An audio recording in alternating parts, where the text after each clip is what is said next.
Namaste. Hi, everyone. Today my guest is Pavel Kalagin, Shivananda Yoga teacher. So, hi, Paul. Hi, hi everybody. Um, okay, today's topic is peace of mind and yoga and meditation as the tool to achieve this. And of course, when we speak about peace of mind, I'm absolutely sure that that's one of the most important questions for the modern people. And of course, I believe, know for sure that our life directly depend on our peace or absence of this peace in our mind. And so-called objective reality is not so really, and our reaction, our vision is the point.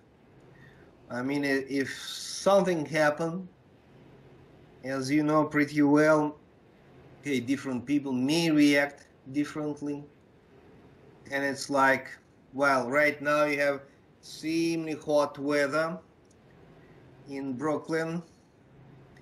Okay, and I'm sure somebody can enjoy. Of Somebody course. can really cry, really suffer a lot. But so-called objective reality is the same, hot weather.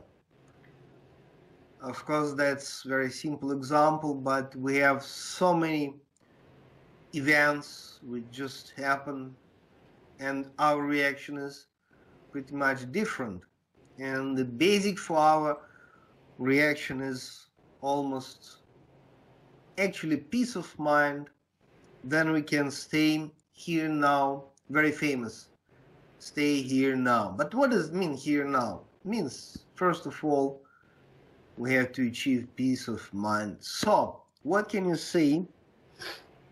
And what actually, because you have a almost everyday meditation and yoga classes, I'm absolutely sure that most of the people, they put this question, this topic, like, okay, how can you advise people to work with this? Yeah, from my point of view, uh, you're speaking about the most important question from all questions. That's what I think. Like in yoga, that's basically it's the key to everything. Um, Closer to, like you said, like not only in yoga, like for all people. If you calm and balance, like everything is going naturally, like almost by itself. Maybe it sounds a little bit silly, maybe it sounds a little bit unusual, but it goes easy, like somebody is doing it for you, you know. But when you're thinking too much, then you tense, you have much less result. Most of the people, unfortunately, you mentioned it already, they're not, then don't realize how important is it, how deep is it, like how what kind of influences it has. Like it's they think it's okay. I'm calm. I'm okay. But to say the truth, um, he's not okay. Like the mind is always processing, like stomach processing some food, always something going on.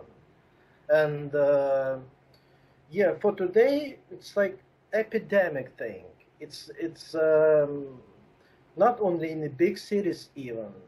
Today's even in the villages and even the small towns and stuff, people suffering from themselves. Like they taking pills, they taking alcohol, and like trying to escape it. Like somehow going to bar, you know, like music. Okay, let me just ask you such a question. Okay, well, almost I believe all politicians, doesn't matter, in the United States, in Europe, in Russia, in China, they actually trying to force people to believe in so-called objective reality, because actually it's really um, of course, for the politicians and for the social system to exist, they must to convince people in so-called objective reality, because if people will start to understand that the personal reality is more real actually and maybe even only the thing which is existing, then it's very difficult to manipulate. And now I think that maybe, unfortunately, maybe it's just our life, we see that doesn't matter. We can speak about American political system, European, Russian, Chinese, everywhere. Politicians look like trying to manipulate, and a very foundation, very basic principle is, to convince people that your own personal choice is less important, your reaction is not important. Okay, when people come to your meditation classes, because actually when we discuss any spiritual question with you, the interesting thing is that, okay, you are Shivananda yoga teacher and I belong to the Kriya Yoga meditation tradition. But anyway, okay, can you say that you experience this kind of social conditioning when your students may even don't believe in the fact of personal opinion, which can be different from social one? Because I don't think that it's possible to achieve peace of mind unless you really believe that your reaction is the most important one. So what can you say about it? Yeah, uh, it's an extremely interesting question and very important one. Why? Because when somebody coming to me, like was in my personal experience, let's say it's Steve. I don't see Steve. I see opinion of thousand other people in him. I don't see him. Like I have some vision, like yogi, because I'm practicing, and through experience, I can see person.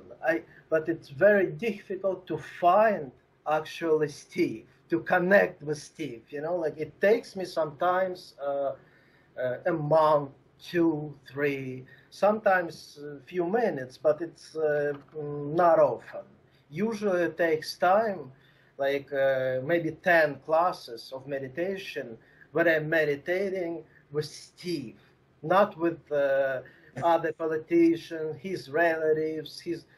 He's speaking about his wife telling him things, his kids, the politicians, the workers, the people on the street, from TV, from radio, from everywhere. It's from food, like he's got information from cats, like I see the cat over there. Yeah, it's from everywhere, and it's like a big wall, between him and actually many stuck in information, which is the wallet like itself.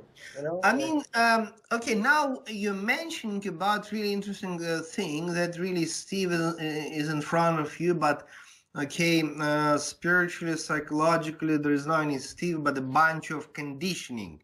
But I think that the key word here is conditioning. And well, in a sense, some of the conditioning can be good. I mean, if you know traffic rules, well, and if you are following traffic rules, or if you, okay, I hope paying taxes, I mean, that's also conditioning, but it's a good one, Yeah. But some conditioning are dangerous, and they're really responsible for most of our problems. And what do you think? Where is that, you know, let me pronounce Sanskrit terminology, which is viveka, okay, divine discrimination between what is right and what is wrong. And actually, I came across recently, I mean, some funny people, funny spiritual practitioners who are trying to fight with all kind of conditionings, but it's stupid, impossible. Yeah. Even if you go to, stay in the mountains or in the forest, you can fight all conditionings. Okay, how to understand, okay, helpful conditionings, which are just a social rules, and the type of conditioning which we actually must, get rid of and whatever. So how can you explain it for your students? For my students, it's a combination of things because just one thing usually not working. Because as you said, Viveka, it's like spiritual intellect, your deep intuition. It's almost you. It's almost Atman, almost your real soul. It's like very close to it. It's very complicated thing. It's very deep thing, and it's very hard to use it, and it's actually very few people can use it. In my life, I saw very few people who really like can use Viveka. It is hard to do, and I wanted to say the thing right away. I don't judge anybody. That's what that's. I'm speaking pretty much like. Uh,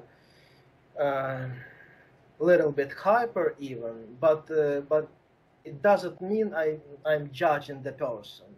He is what it is what it is. Like I'm not like that. I'm not talking about his or she really bad person, a good person. It's not about it. But Viveka, it's a huge thing to study. Like it takes many lives sometimes.